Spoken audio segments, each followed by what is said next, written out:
Hey there, listeners. This is Terry Cowley, your host of the R.M.Williams Outback podcast. Thanks so much for being here and welcome to Season 3. James Walker is a fifth-generation organic cattle farmer near Longreach in Outback, Queensland. On top of that, with his wife Manny, the Nuffield scholar has a large-scale solar farm and owns a software startup that helps farmers manage their finances.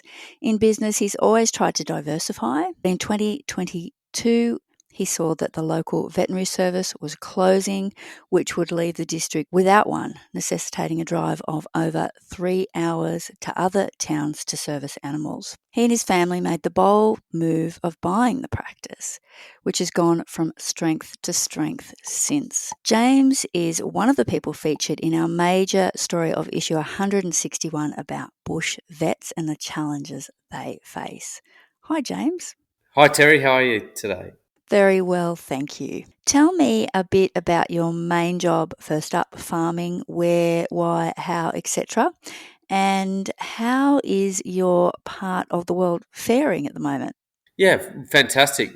Based in Longreach here, we're about 1,000 kilometres from Brisbane, and on the Tropic Capricorn. It gets quite hot here, but we've just had some extremely exceptional rain.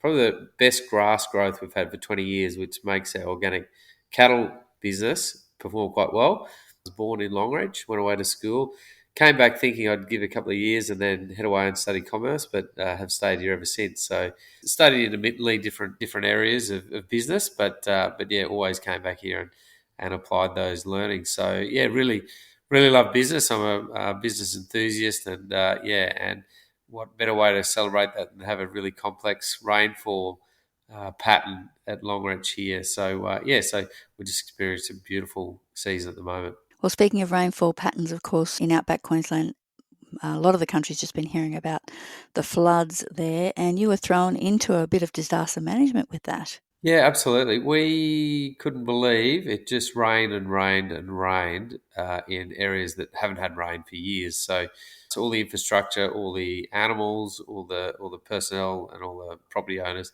weren't really prepared for it. It was just relentless and washed away a lot of infrastructure, a lot of animals, and with that came a fair bit of despair and panic. So we kicked into gear and turned our veterinary clinic into, I suppose, a bit of an emergency centre there for a few days, just to try and get ahead of all the potential orders and ahead of the issues. So we just sort of, I suppose, captured as much knowledge on the subject of managing livestock and animals in flood, and then just applied it across all our network of clients and vets out here. And it was horrific, the scenes, Terry. So we're recovering from that at the moment, and trying to repair everything. Are you still involved in that now? Yeah, we certainly are. We've still got stock we're getting out. There's a lot of animals that are being affected by flies and getting getting some 3-day sickness. So just trying to, I suppose, respond to that. A lot of the midges, there's a lot of, I suppose, diseases spread by insects at this time of the season. And this stage after flood. But by and large, the animals that were affected by drought have either recovered or have since departed. So our response is, if anyone needs anything right now, it'd mainly be cuts from floodwater and infections, and nutritional sort of issues that the vets handle. And a caveat, I'm not a vet, so they'd speak well on the issues that are being faced at the moment. But having said that, happy to support with logistics and sort of disaster management as much as we can. Fantastic. Now, winding back to the start of your experience with these vet services, so you made the decision, the bold move to buy Longreach Vet Service in 2022. As I said, it would have been about 3.5 hours to your nearest vet if your vet service had closed, which is not really a sustainable situation, is it? So you obviously felt that it was vital to keep doors open, not just for livestock, but for companion animals as well. It had been hard to attract vets for some time, hadn't it? Yeah, absolutely, absolutely. We inherited the vet clinic off a bloke I played cricket with.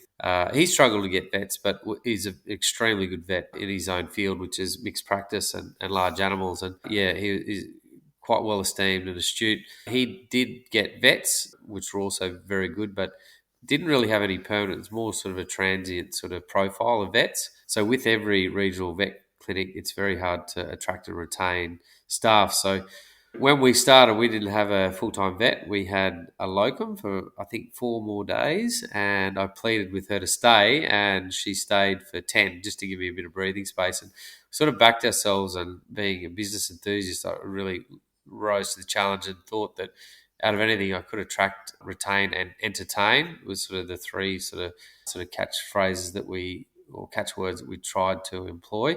And yeah, and then I just got on the phone. I made 10 to 15 phone calls every morning, just following leads and following, opportunities to try and engage with vets. And then, yeah, slowly we started to find some that would help us. We luckily found a vet to be our signatory, and he was a tremendous vet and helped to us. And that helped us buy a bit more time to attract some more vets. And now we're at a stage now we've got a vet that's committed to us for the medium to long term. So we're really excited about that, Terry. So I believed you were confident about selling the virtues of Longreach and the area. At one point, you were telling people it was the Noosa of the outback. Well, it is. It is. Coffee culture, restaurants, river. Yeah, Well, yeah. Oh, and if you visited, you'd understand I it. have. Yes. Well, you'd probably attest to that.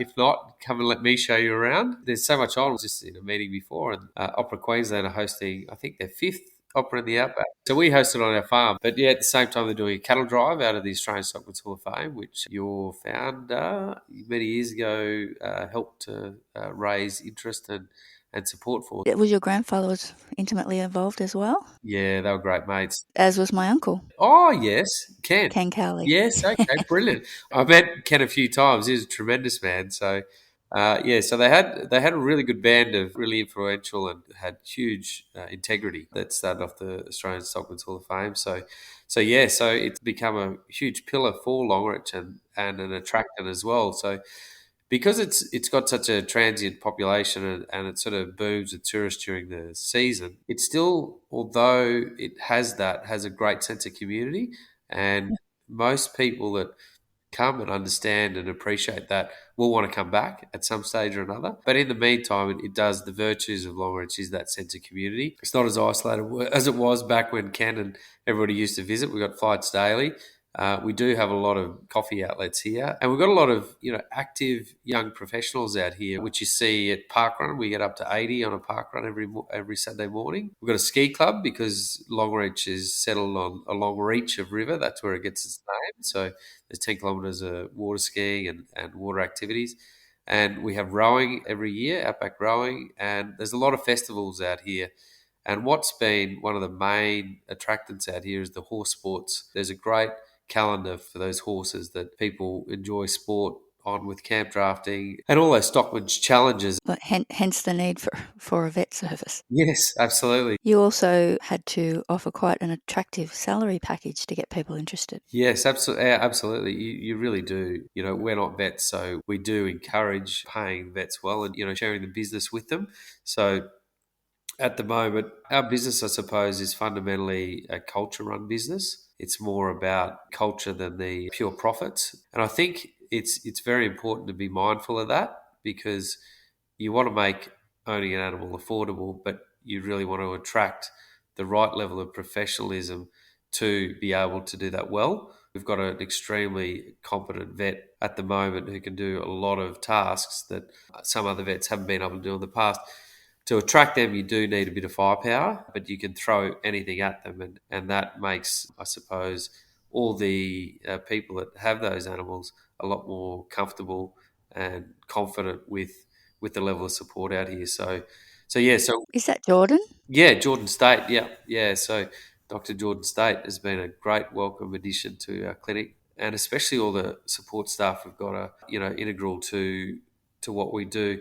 I'd probably say that money isn't the biggest issue with attracting people. It's enrolling them in the opportunities out here, the lifestyle, but also I think you've got to change the model a little bit where there's a little bit more ownership and partnership feel with people that you've got working there. You can't have a us and them mentality where there's a boss and worker. It's more team culture, and I think that's extremely important in this day and age to have that sort of emotional, not buy-in, but connection to the business. And if I can facilitate, or we can facilitate that, my wife and I, and with Jordan and with everyone else, I think that makes a much more sustainable business and much more enjoyable one as well. So it sounds like you've got expansion plans. Just talking about, I'm not sure what stage you're up to, satellite clinic in Blackall, quarantine centre, mobile service, dedicated equine centre, hotline for livestock production. That sounds like a lot. Well, they're all active at the moment. So Blackwall doesn't have a vet that does small animals. So what we're doing there is just providing it. So we had a day there yesterday that was massive. So we've bought a commercial outlet there, and we've just retrofitted it to be a veterinary clinic. So it's got approvals and everything. We'd love to open up a clinic in Barcaldine as well because of the access to the amount of people and volume of people we need to expand. We do have to get pretty creative in how we do that. So whether that's through providing online consultations or virtual consultations or phone consults, that's an option. But also becoming a little bit more strategic with some of the large corporates, provide them with support to their key producers and their producers. I just think that there's an opportunity where there's a lot of talk about sustainability and carbon offsetting and things like that. But I think from my experience owning this vet clinic, the amount of improvement you can make by having a vet as part of your business, it's pretty mind blowing. We improved performance and calving and weaning rates from around sort of 72% to 95% in one herd in 12 months. So that, I suppose, honouring the biological state of that female herd, that cattle herd, goes a lot further than actually providing seaweed as a supplement. So if we can, I suppose, enhance and broadcast further the influence that and the support that vets have in beef cattle industry, I think that would go a long way to solving a lot of the environmental issues that are being reported about at the moment. So that's one space to watch, I think, particularly. So it's kind of like switching the mindset. Is like, is not vet is not just someone you call when you're having a problem. Yeah, the guys that do so well in their production systems are ones that have our vets strategically involved and proactively involved and anticipatory relationship with the vet, as opposed to ones that sort of wait for a disease or an incident. And I just get so excited by seeing people that are still like that because there's so much opportunity for growth, and we can really build and bolster those businesses. But that's got a flow and effect for the local communities as well if we can pass that through. Well, I think that's the biggest opportunity that we can have. Yeah, I mean, changing that mindset will really increase demand for those services, won't it? Yeah, absolutely. And I suppose it's our responsibility to, I suppose, be able to scale with that, not draw more off an already depleted veterinary pack. It's more about how do we enhance and broadcast further so we can scale. It's not about throwing more consults at it, or how do we make the consults easier so that we can leverage who we've got. How do we take that pressure off those vets that are being overworked? How do we structure the day differently so that we can support their lifestyle as well as their professional sort of pursuits? Makes sense. Manny was a school teacher before she started working at the practice. Yeah, absolutely. Is a school teacher and a very passionate one. So she's fantastic as a school teacher. Probably missed by a lot of students because we threw into this. We're there in support, to help be that sounding board and also in their day to day when needed. But we sort of run it as a partnership. That sounds like a really sensible approach, though. I bet a lot of vets would love that kind of support. Yeah, I think so. I think so. With that comes accountability as well. And so it takes a certain style of vet to do that. But I do think that if you offer that and somebody rises to that, they've got the best interests of everything at heart. And so, we've been quite mindful about trying to find people that will want to be part of that story and build with us, as opposed to just coming and taking from the community. We want people to be invested in it and, yeah, really try and grow the opportunities that we can see it can offer anyway. So I read you see vets as extraordinary people. I'm wondering how you come to that conclusion. What are some of the experiences you've personally had or witnessed involving vets in the bush? Yeah, so I think the expectations that are placed on rural vets are quite high. Everyone wants something from them when they want it. The timelines are critical. So if somebody needs something, they need it right now, whether it's an emergency or whether they've got to get cattle ready for sale and they need a vet's input for that.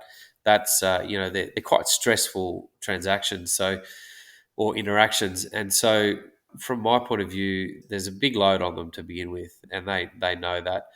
Where I see that they're quite incredible and their intelligence is they need to not only couple the amount of physical energy with mental engagement and the actual amount of caseload and complexities are across so many different cases and they've got to keep those progressing all at once. So there's so many things in train that they're in charge of and coordinating. Our role, and I sort of, advocate this as much as I can, is to control or make them mindful of how much physical exertion there is and mental exhaustion that is possible, because we don't want that creeping into our practice. Otherwise, you've lost the cause, I think.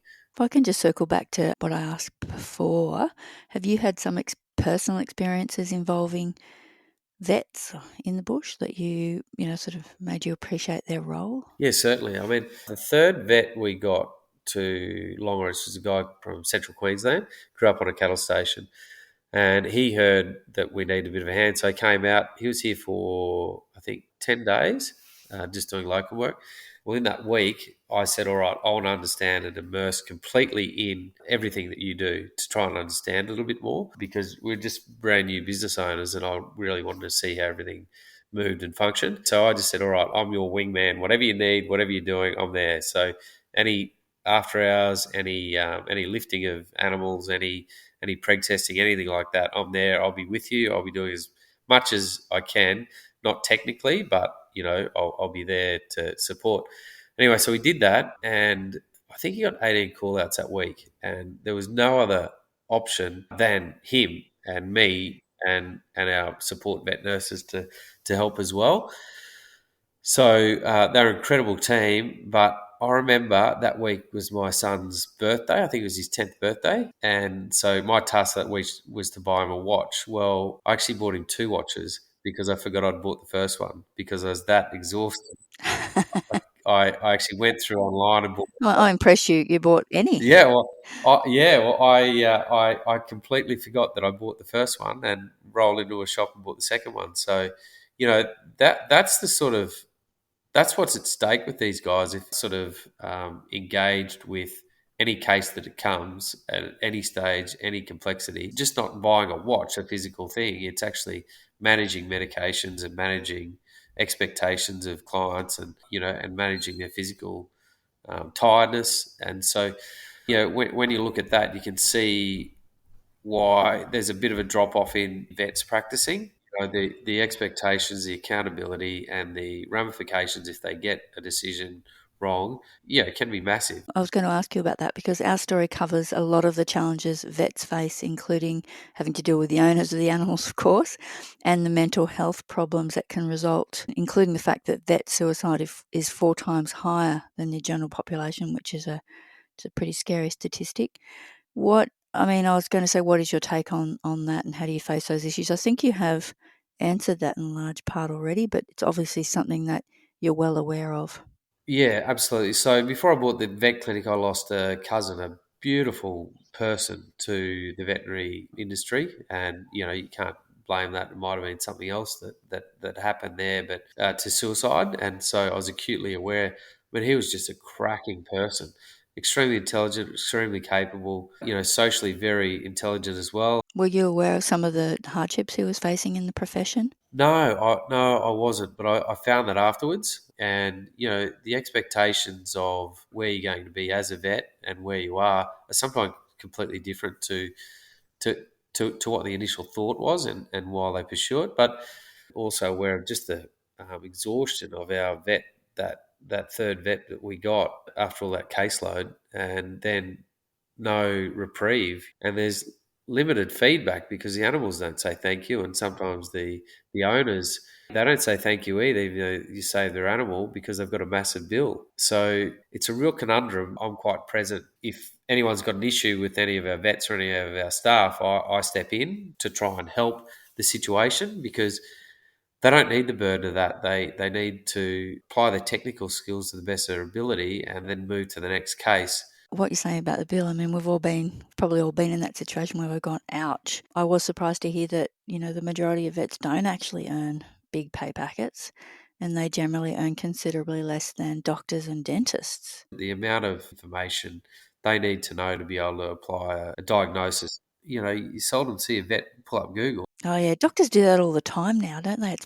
It's really disconcerting sometimes. I don't mean to discredit the other clinics, but they do get government support. So they get subsidised billing, bulk billing. So there's a huge mindset that when you're paying for health, although it's with animals, you're not used to actually paying. So there's a fundamental issue there, but it's also, if we want to retain them and keep them and grow them, we've got to reward them for their efforts. And there's job satisfaction, but there's also monetary. So you've got to charge appropriately. If you're going to have a knockout vet, you've got to charge appropriately. And I believe in paying well, where some veterinary clinics might not. It's all case by case, I suppose, and circumstantial. But I don't know how to tackle the financial side of things without making them part of the business and sharing the profits.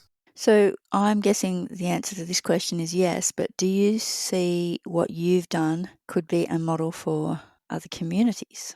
I really do. I really do. It takes a fair bit of firepower to run a business you've got no experience in terms of the technical side of things. But there's a model there that you can apply. So I would encourage people to actually look at their local businesses and see if they can, if there's any for sale, see if they can support them, because it's extremely rewarding. Veterinary industry is extremely technical. So if you're going to have a crack at that, you probably need to do that with a veterinary partner.